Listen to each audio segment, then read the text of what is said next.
कबूल किया है कि क्या हिंदू क्या मुसलमान सब हम्माम में नंगे नजर आ रहे। अमेरिका में बहस हुई, औरत को सदर होना चाहिए या मुल्क का सदर मर्द को होना चाहिए। 31% लोगों ने वोट दिया कि मुल्क का सदर औरत को होना चाहिए, मर्द को नहीं होना चाहिए। और इससे भी बड़ी हैरत की बात सुनिए, जमाना कितना बिगड़ चुका, कितना आवारा हो चुका है। 8% लोगों ने सिर्फ वोट दिया कि औरत से बेहतर मुल्क का सदर मर्द को होना चाहिए। और ये झारखंड है, झारखंड की राजधानी रांची है और रांची में पागल खाना जरूर है। और ध्यान में रखिएगा 49% लोगों ने इस पर वोट किया कि औरत मर्द में कोई फर्क नहीं है। बेंगलोर है, कारपोरेशन का इलेक्शन हुआ, मुमताज बेगम हार गई 1996 में। उसने जाकर के कोर्ट में केस किया कि मैं आलिम की वजह से हार गई, आलिम के फतवे की वजह से हार गई। मेरे खून को उस वक्त सुकून नहीं मिलेगा, मेरे दिल को उस वक्त सुकून नहीं मिलेगा जब तक उस आलिम का 1 लाख का जुर्माना ना हो जाए, वो आलिम जेल न चला जाए। इससे भी बड़ी हैरत की बात यह है, जब औरत घर में होती है तो रानी होती है, जब औरत घर से बाहर जाती है तो मुर्गी के बराबर हो जाती है। 1966 ईस्वी में अमेरिका के मोरनी ताजिर ने ऐलान किया, एक खूबसूरत लड़की हमको चाहिए जो अंडे पर बैठेगी। अल्लाह, एक खूबसूरत लड़की हमको, जवान लड़की, खूबसूरत लड़की चाहिए, 4 दांत वाली, 18 साल की। वो अंडे पर बैठेगी, $100 इनाम मिलेगा। और अगर अंडे से बच्चा निकालने में कामयाब हो गई तो $1000 मिलेगा। मुफ्ती तकी उस्मानी दामद बरकातहुम कहते हैं कि औरत का तमाशा किस तरह हुआ। पहले औरत को खिलौना बनाया, उसके बाद मशीन का उसको पुर्जा बनाया। जब औरत हर जगह खामोश रही, इस्लाम के दामन को छोड़ा तो मुर्गी बना करके अंडे को सेबने के लिए छोड़ दिया। हमारी औरत बिगड़ क्यों रही है? इमारत शरिया ने लिखा, खालिद सैफुल्लाह रहमानी दामत बरकातुहू ने लिखा, 3 वजह से हमारी लड़की बिगड़ रही। पहली वजह यह है कि स्क्रीन टच मोबाइल बाप ने हाथ में दे दिया। बाप ड्राइवर, बेटा खलासी, गाड़ी का नंबर 786। बेटी के हाथ में मोबाइल, किससे बात कर रही है, कहां से आ रही है, कहां जा रही है, बाप को कोई खबर नहीं। सुने घर में बकरी सवासिन, बेटी भाग गई। दूसरी गलती मुसलमानों की, मुसलमानों ने निकाह को तिजारत बनाया। मुसलमान गरीब की लड़की गैर के साथ भाग गई। जहां वो लड़की जिम्मेदार है, ये समाज भी गुनहगार है। और तीसरी सबसे बड़ी गलती, आंख बंद करके उस बेटी का दाखिला उस स्कूल में कर दिया जिसमें आवारा लड़के भी पढ़ते हैं। इश्क और मोहब्बत के चक्कर में लड़की भाग गई, ईमान अलग गया, आबरू अलग गई। जहां वो बेटी जिम्मेदार है वहां हम भी कसूरवार हैं। हाथ उठा करके वादा कीजिए, हमारी बेटी ऐसे स्कूल में नहीं पढ़ेगी जिसमें लड़के पढ़ाई करते हैं। हाथ उठाइए, इंशाल्लाह बिल्कुल सही जा रहा है। हमारी बेटी के हाथ में मोबाइल होगा, हम उसकी खबर लेंगे कि किससे बात कर रही है। हाथ uठाइए इंशाअल्लाह। रोटी बेटी जब जिद करे तो 50,000 का मोबाइल एप्पल वाला सेट खरीद करके दे देंगे। हाथ उठाइए इंशाअल्लाह। तरक्की की नई राहें जो ज़ेरे आसमान निकली, मियां मस्जिद से निकले और हरम से बीवियां निकली। मुसीबत में भी अब यादें खुदा आती नहीं इनको, दुआ मुँह से न निकली, पाखिट से अर्जियां निकली।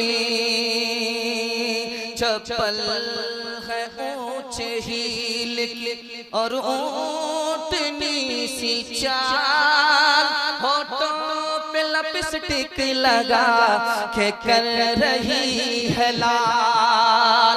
चप्पल है ऊंचे हील की और ऊंटनी सी चाल, होठों पे लिपस्टिक लगा के कर रही है लाल।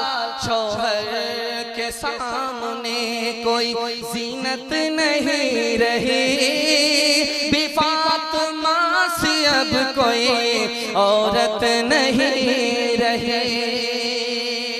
आधा जलसा मेरे हिस्से का निकल चुका। आप मोहब्बत में सुनने, मुझे भी पता नहीं चल रहा, आपको भी पता नहीं चल रहा। इस मोहब्बत को अल्लाह सलामत रखे। जोश के साथ हाथ उठाइए, सुनने के लिए तैयार है। बिल्कुल सही जा रहा है, घबराने की बात नहीं। साथ गलती माफ है, उसके बाद गलती कीजिएगा। मुजाहिद हसन नबी के मुताबिक मुझे जनाजा पढ़ाने में देर नहीं। ध्यान से सुनिएगा, जल्दी से निकल जाएगा। जब बच्चा 9 साल का होता है तो वो बाप का गुलाम होता है। बाप उसे जो खिलाएगा वो खाएगा, जो पहनाएगा वो पहनेगा, जहां बैठाएगा वहां बैठेगा। बाप का गुलाम है।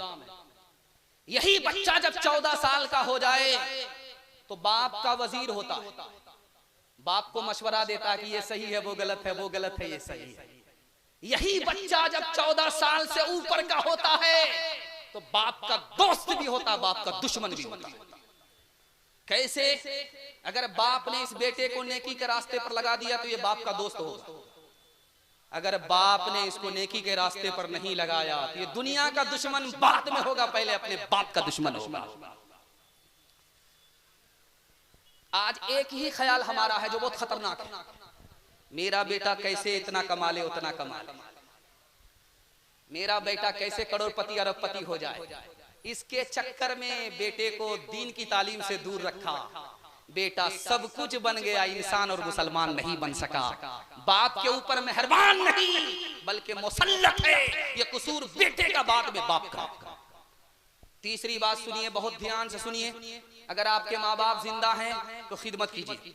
माँ बाप अगर इंतकाल कर गए तो दुआए मगफिरत कीजिए। हाथ उठाइए इंशाअल्लाह। बहुत ध्यान से सुनिएगा, ये अजीब लगेगा आपको लेकिन बड़ा अजीब मुताला है, आपके दिल तक पहुंच जाए। इसको बहुत ध्यान से सुनिएगा, पेशाब को रोक करके सुनिएगा। नामे आमाल में नौजवान के तराजू को तौला जा रहा, नेकी भी बराबर, गुनाह भी बराबर। अल्लाह का फैसला आया, ये जन्नत में भी नहीं जाएगा, ये जहन्नम में भी नहीं जाएगा।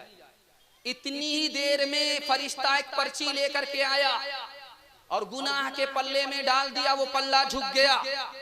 फैसला हुआ कि अब ये जहन्नम में जाएगा, जन्नत में नहीं जाएगा।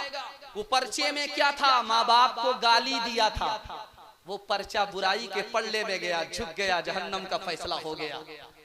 अब अल्लाह से ये बंदा हाथ जोड़ करके कहता, मेरे परवरदिगार मुझे जहन्नम में भेजना है, भेज दो, लेकिन मेरे माँ बाप जन्नत में नहीं है, जहन्नम में है। मेरे बदले मेरे माँ बाप को जहन्नम से निकाल दो। खुदा मुस्कुराता है कि दुनिया में तो नाफरमान था और आखिरत में माँ बाप का तरफदार है। चलो माँ बाप का हाथ पकड़ करके जन्नत में चले जाओ। हाथ उठा करके वादा कीजिए कि शादी से पहले माँ बाप पर, शादी के बाद सास ससुर पर मेहरबान होंगे। हाथ उठाइए इंशाअल्लाह। देखिए कितने मजनू हाथ उठा रहे। फैसला कर लीजिए, रांची बगल में। हम हाफ पागल हैं, ये कौन है?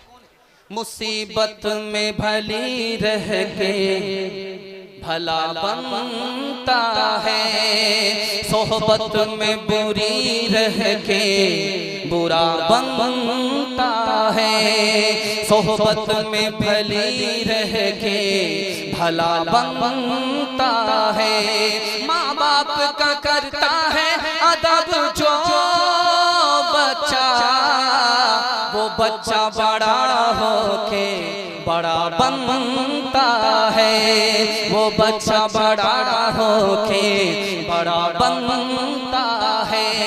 इल्म इंसान को इंसान बना देता है, इल्म बेमाया को सुल्तान बना देता है। इल्म अल्लाह कर दे उसे तौफीक भी दे, वरना ये वो है कि शैतान बना देता है, वरना ये है कि शैतान बना देता है।